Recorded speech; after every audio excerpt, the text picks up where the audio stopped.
मानो आप एक क्रिमिनल ऑर्गेनाइजेशन ज्वाइन करते हो और उसे नंबर 1 क्रिमिनल ऑर्गेनाइजेशन बना देते हो, पर बदले में तुम उन सबको खो देते हो जिससे तुम प्यार करते हो, और जिस पर तुम सबसे ज्यादा भरोसा करते हो वही तुम्हें मार देता है। अगर तुम्हें अपना फ्यूचर बदलने का मौका मिलेगा तो तुम क्या बदल पाओगे?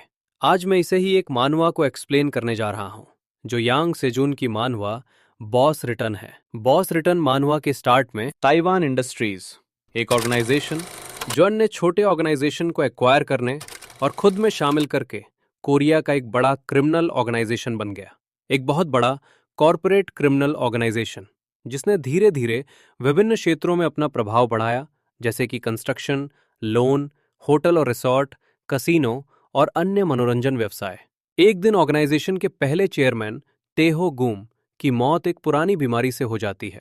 उत्तराधिकारी का पद जिस पर बाकी अपराधी जगत की नजर रही है, चेयरमैन के दाहिने हाथ कहे जाने वाले व्यक्ति को मिलेगा, जिसका नाम गांगहून बैक है। एक व्यक्ति जिसे चेयरमैन टेहो जीएम ने व्यक्तिगत रूप से अपने हाई स्कूल के वर्षों के दौरान भर्ती किया था।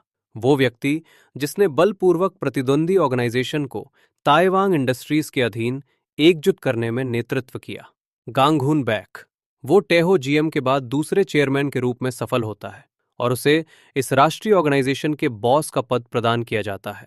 गांगहून बैक, जिसकी हाइट 6 फीट 2 इंच और वेट 108 किलोग्राम है, उसे अपनी शारीरिक बनावट और ताकत अपनी मां, जो एक बास्केटबॉल खिलाड़ी थी, और पिता, जो एक जुडोका थे, से विरासत में मिली है।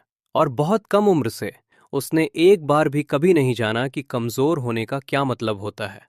लड़ाइयां उसके लिए हमेशा आसान थी और उसे लोगों को उससे डरने की आदत हो गई थी। ऐसा लगा जैसे वो हिंसा के रास्ते पर चलने के लिए ही बना था।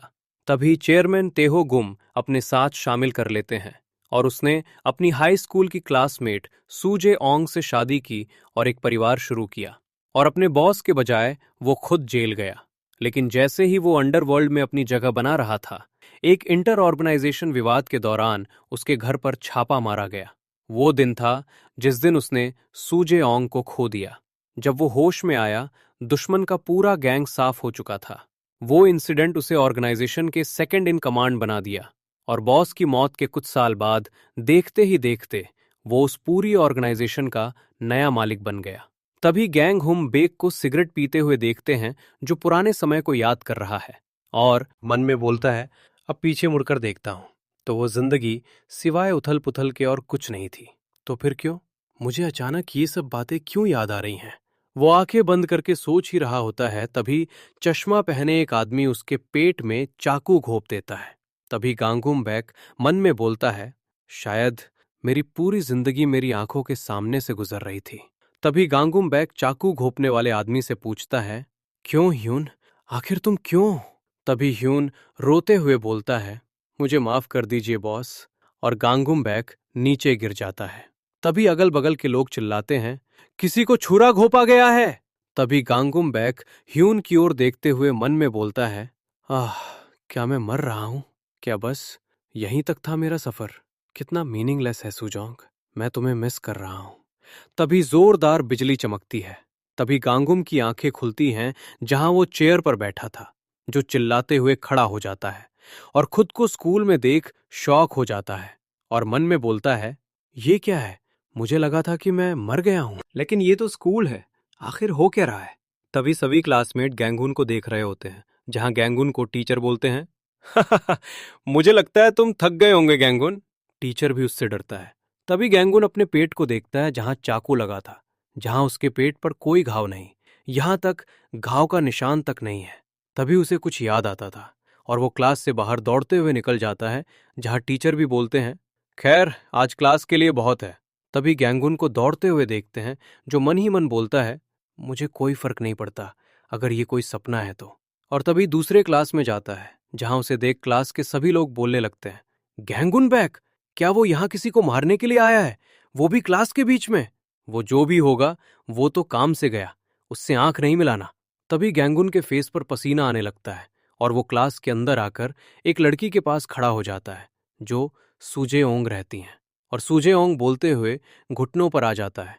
ये देखकर क्लास के सभी लोगों हैरान रहते हैं। तभी मन में बोलता है, मुझे याद नहीं है कि मैंने कितने लंबे समय तक इसके लिए प्रार्थना किया था, कि सिर्फ एक और चांस मिले जिससे मैं तुम्हें फिर से देख सकूं, अगर ये सिर्फ एक सपना ही क्यों नहीं हो। और सूजेओंग के सामने बोलता है, मुझे कितनी राहत मिली है, मैं बहुत खुश हूं कि तुम जिंदा हो, मुझे माफ कर दो, ये सब मेरी गलती थी, मुझे माफ कर दो मेरी वाइफ।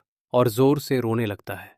जहां उसकी बातें सुनकर क्लास के सभी लोग आपस में बात करने लगते हैं, उसकी वाइफ, क्या वे डेटिंग कर रहे हैं? तभी सूजेओंग को देखते हैं, जो शॉक होकर बोलती हैं, तुम क्या हो? तुम्हारी पत्नी? मैंने तुमसे पहले कभी बात तक नहीं की।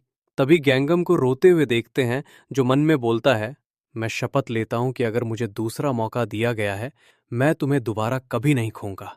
तभी अगला दिन दिखाया जाता है, जहां गैंगम आईने में खुद को देखते हुए बोलता है, मैं अपने बाल झड़ने को लेकर सचमुच बहुत संवेदनशील था। और मन में बोलता है, ये बहुत है, ये कोई सपना नहीं था, ये मेरा हाई स्कूल का समय है।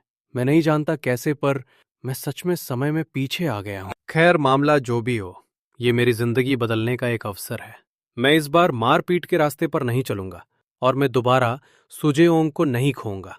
तभी स्कूल में एक लड़का उसके सिर पर हाथ रखता है और बोलता है, क्या तुम गंगुन बैक हो, वो घमंडी नया छात्र?